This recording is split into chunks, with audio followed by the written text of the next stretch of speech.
What's the millennial question? Apparently, millennials, as a generation, which is a group of people who were born approximately 1984 and after, are tough to manage. And they're accused of being entitled and narcissistic and self-interested, unfocused, lazy. But entitled is the big one. And because they confound leadership so much, what's happening is leaders are asking the millennials, what do you want? And millennials are saying, we want to work in a place with purpose, love that. We want to make an impact, you know, whatever that means. We want free food and beanbags. And so somebody articulates some sort of purpose, there's lots of free food and there's beanbags, and yet for some reason they're still not happy. And that's because they're missing, there's a missing piece. What I've learned is that I can break it down into 4 pieces, right? There are four things, 4 characteristics. One is parenting, the other one is technology, the third is impatience, and the fourth is environment. The generation that we call the millennials, too many of them grew up subject to, not my words, failed parenting strategies, you know, where, for example, they were told that they were special all the time. They were told that they could have anything they want in life, just because they want it, right? They were told, some of them got into honors classes, not because they deserved it, but because their parents complained. And some of them got A's, not because they earned them, but because the teachers didn't want to deal with the parents. Some kids got participation medals. You got a medal for coming in last, right? Which the science we know is pretty clear, which is it devalues the medal and the reward for those who actually work hard. And it actually makes the person who comes in last feel embarrassed because they know they didn't deserve it. So it actually makes them feel worse, right? So you take this group of people, and they graduate school, and they get a job, and they're thrust into the real world, and in an instant, they find out they're not special, their moms can't get them a promotion, that you get nothing for coming in last, and by the way, you can't just have it because you want it, right? And in an instant, their entire self-image is shattered. And so you have an entire generation that's growing up with lower self-esteem than previous generations. The other problem, to compound it, is we're growing up in a Facebook, Instagram world. In other words, we're good at putting filters on things. We're good at showing people that life is amazing even though I'm depressed, right? And so everybody sounds tough, and everybody sounds like they got it all figured out. And the reality is there's very little toughness, and most people don't have it figured out. And so when the more senior people say, well, what should we do? They sound like, this is what you got to do. And they have no clue. Right? So you have an entire generation growing up with lower self-esteem than previous generations, right? Through no fault of their own. Through no fault of their own, right? They were dealt a bad hand, right? Now let's add in technology. We know that engagement with social media and our cell phones releases a chemical called dopamine. That's why when you get a text, it feels good, right? So, you know, we've all had it where you're feeling a little bit down or feeling a bit lonely, and so you send out 10 texts to 10 friends, you know, hi, hi, hi, hi, hi, because it feels good when you get a response, right? Right? It's why we count the likes. It's why we go back 10 times to see if my Instagram is growing slower. Did I do something wrong? Do they not like me anymore? Right? The trauma for young kids to be unfriended, right? Because we know when you get it, you get a hit of dopamine, which feels good. It's why we like it. It's why we keep going back to it. Dopamine is the exact same chemical that makes us feel good when we smoke, when we drink, and when we gamble. In other words, it's highly, highly addictive. Right? We have age restrictions on smoking, gambling, and alcohol, and we have no age restrictions on social media and cell phones, which is the equivalent of opening up the liquor cabinet and saying to our teenagers, hey, by the way, this adolescence thing, if it gets you down. But that's basically what's happening. That's basically what's happening, right? That's basically what happened. You have an entire generation that has access to an addictive, numbing chemical called dopamine through social media and cell phones as they're going through the high stress of adolescence. Why is this important? Almost every alcoholic discovered alcohol when they were teenagers. When we're very, very young, the only approval we need is the approval of our parents. And as we go through adolescence, we make this transition where we now need the approval of our peers. Very frustrating for our parents, very important for us. It allows us to acculturate outside of our immediate families into the broader tribe. right? It's a highly, highly stressful and anxious period of our lives, and we're supposed to learn to rely on our friends. Some people, quite by accident, discover alcohol and numbing effects of dopamine to help them cope with the stresses and anxieties of adolescence. Unfortunately, that becomes hardwired in their brains, and for the rest of their lives, when they suffer significant stress, they will not turn to a person, they will turn to the bottle. Social stress, financial stress, career stress, that's pretty much the primary reasons why an alcoholic drinks, right? What's happening is, because we're allowing unfettered access to these dopamine-producing devices and media, basically it's becoming hardwired, and what we're seeing is, as they grow older, too many kids don't know how to form deep, meaningful relationships. Their words, not mine. They will admit that many of their friendships are superficial.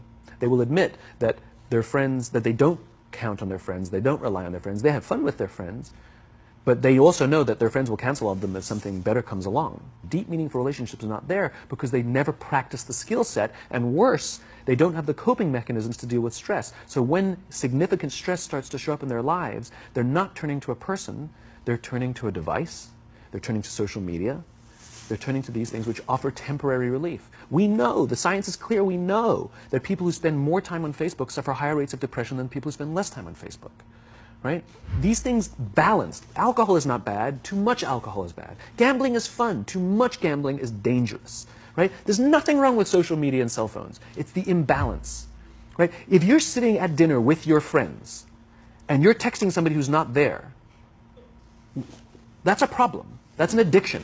If you're sitting in a meeting with people you're supposed to be listening to and speaking, and you put your phone on the table, face up or face down, I don't care, that sends a subconscious message to the room that you're just not that important to me right now.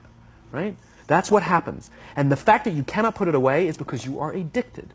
Right? If you wake up and you check your phone before you say good morning to your girlfriend, boyfriend, or spouse, you have an addiction.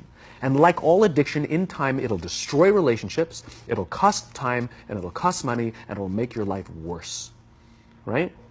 So you have a generation growing up with lower self-esteem that doesn't have the coping mechanisms to deal with stress.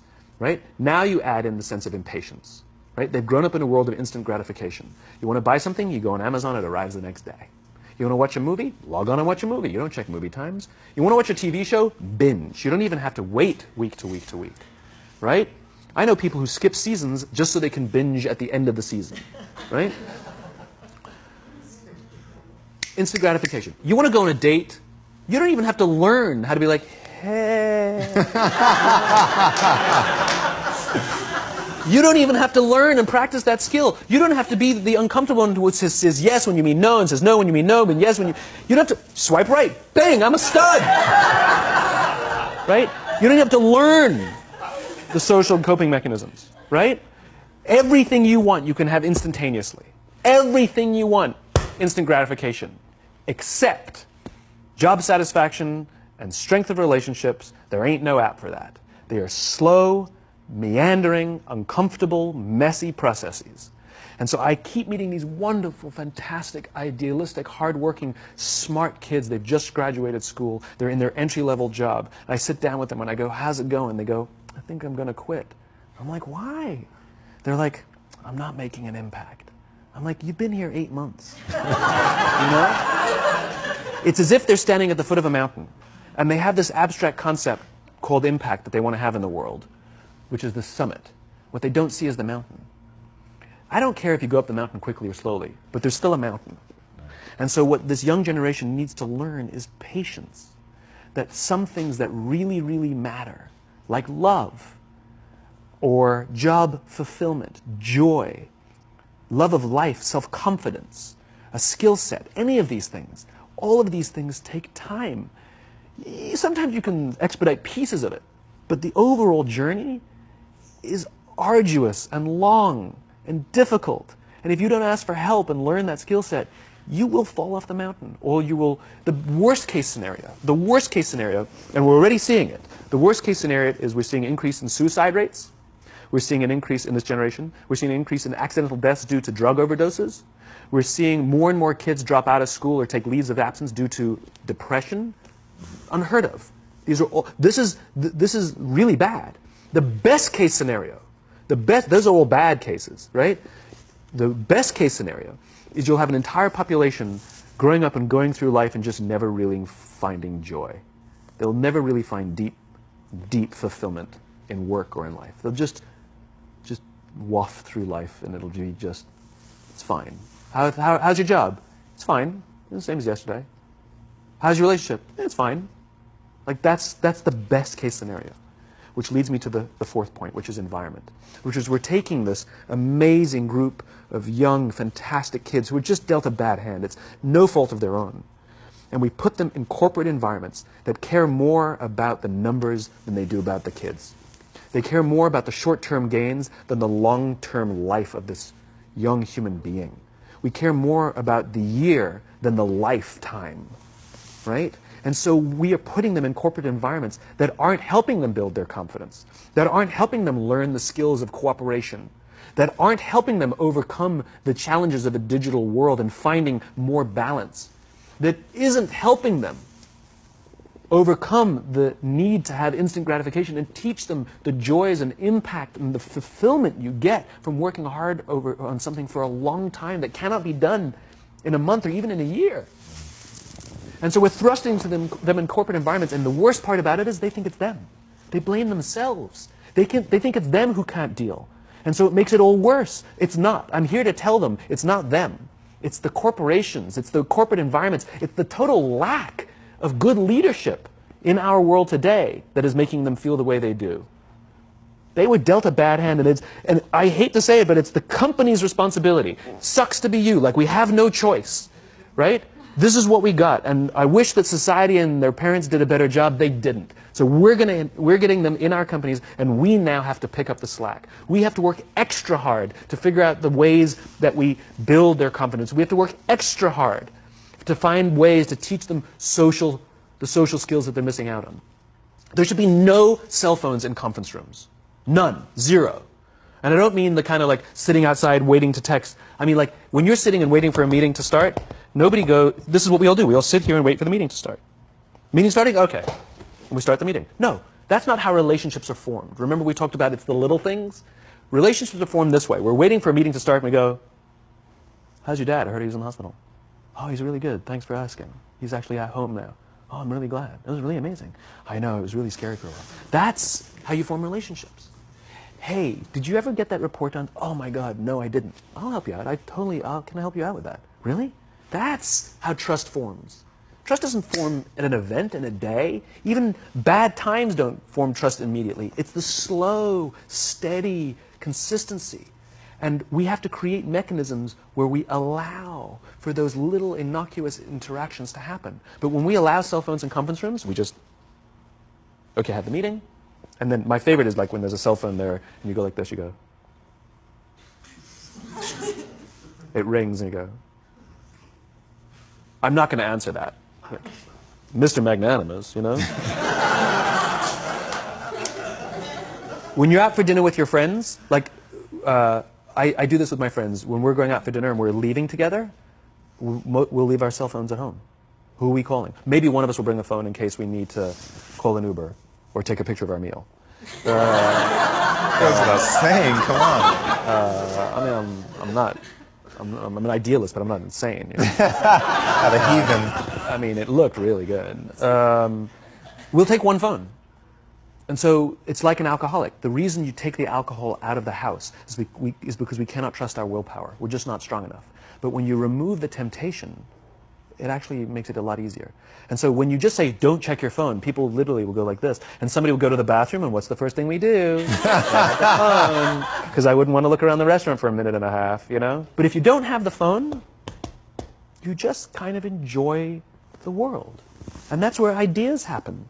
The constant engagement is not where you have innovation and ideas. Ideas happen when our minds wander and we go, and you see something, I bet they could do that. That's called innovation, right? But we're taking away all those little moments, right? You should not, and none of us should charge our phones by our beds. We should be charging our phones in the living rooms, right? Remove the temptation. You wake up in the middle of the night because you can't sleep, you won't check your phone, which makes it worse. But if it's in the living room, it's relaxed, it's fine. But it's my alarm clock. Buy an alarm clock. They cost $8, right? I'll buy you an alarm.